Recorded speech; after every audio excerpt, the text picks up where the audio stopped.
Hello, this is Rachel Bellamy of Soul Rain Art, and today I'm going to show you how I took a piece of art that started off as a 3x5, morphed into a 5x7, then an 8x10, and then finally into a 16x20, all on a jelly plate. So this is the final piece. If you want to see how I make it, stay tuned. So here's a piece when my inspiration was a 5x7 piece I had made using the same technique that I'm showing you. I used same similar inspiration for an 8x10, and I'm just showing you the marks inside here, the details. And then this is a 9x12 piece, so same general inspiration, just I keep making it bigger. And here's the final piece that I'm showing you today, a 16x20. And guess what? I used a jelly plate. So I was fortunate to receive the 16x20 jelly plate from Gelli Arts. Look how massive it is. I mean, this baby right here is massive. And my major gleaning is that when you go this big, everything has to be bigger, and you have so much real estate. So look how many stencils I had to put on my jelly plate to cover it.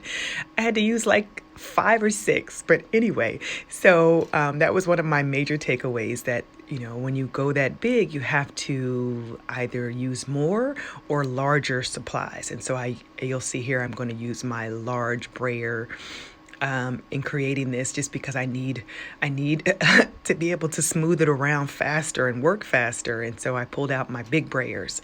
I have 2 of these humongous brayers that I normally never use, but now that I have the big mama jelly plate, I kind of needed the big mama brayers to go along with them. So here I'm just showing you a size comparison. So this is the jelly plate that I love and use all the time. It's a 12x14. I mean, this is what I use daily. As you can tell, it's well loved. Here are the colors and the supplies. Oops, went that really fast, right? I'll show another picture on social media, but this is the effect that I get by using Seth Apter's dye spray with paint, acrylic paint. And so you get this kind of natural pooling that comes up, and I just really thought it was really cool. So I'm going to show you briefly. I failed to record the first piece, the piece that actually I finished. So I figured, well, let's just recreate it. So I'm using some Dina Wakley cheddar. I'm using some Dina Wakley Sedona in this piece. But on the masterpiece, the piece that I'm highlighting, I also use some what is that color we all love? Quin Gold. Anyway, so here you see me spraying Seth Apter's honey and his yellow, which I think is called Sunshine. I'm using those 2. And then I use a couple sprays of the Distress in the Crackling Campfire. Now, see how it just kind of pools up here? This is the magic, right? It's so liquidy, and it's trying to mix with this acrylic paint. And so you just kind of have to keep working it, and it just kind of puddles and makes these sails. And you can keep working it, or you can pull it while it's making the sails. And so I actually like the sails that it makes, and so I'm just going to kind of get an even coverage. And then when I step away, it kind of makes these puddles. See how it makes the puddles? And then I just grab the puddle real quick. And you're amazed at how much more paint you have to use than you normally would use.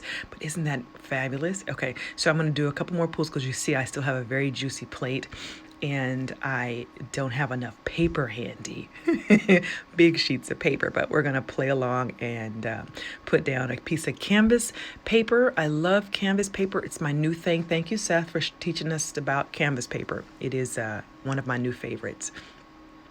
And look at that. I mean, you couldn't create that if you wanted to, right? That's the mystery and the joy of the jelly plate. Like, I couldn't recreate it. I couldn't dictate it. It just kind of happens. And that's what I love about the jelly plate. It's such a mystery and such a reward to see what we're going to come up with. Here I am trying to get the rest of the paint off of my plate, because a girl is all about the waste not, want not. So I put stencils down, and I am pulling up the marks through the stencils onto the paper. Just a technique, not really that important. Alrighty. And then I'm still just going to keep going because that's just what I do. And you see I have my work clothes on, and you see I have paint all over my hands, but that's okay. It doesn't stop us. Okay, so how did the magic happen? So from here, I grabbed this custom brush that was made by Elizabeth, and I'll put her link in the bio. And I make all these little details with my Lebazon brushes. And these stencils are from Jackie's stencil collection. And I'm just showing you here that I used his gold to make the gold marks, and here's the finished products. And I call this piece Miss Jackie's Dresses because I did use Miss Jackie's stencils, but I just wanted to dedicate this piece to Jackie. We are praying for you, sweetheart. We love you, and our hearts and our prayers are with you. Thank you. Hope you enjoyed my video. If you have any questions, ask in the comments, and I'll be sure to answer. Thank you. Bye-bye.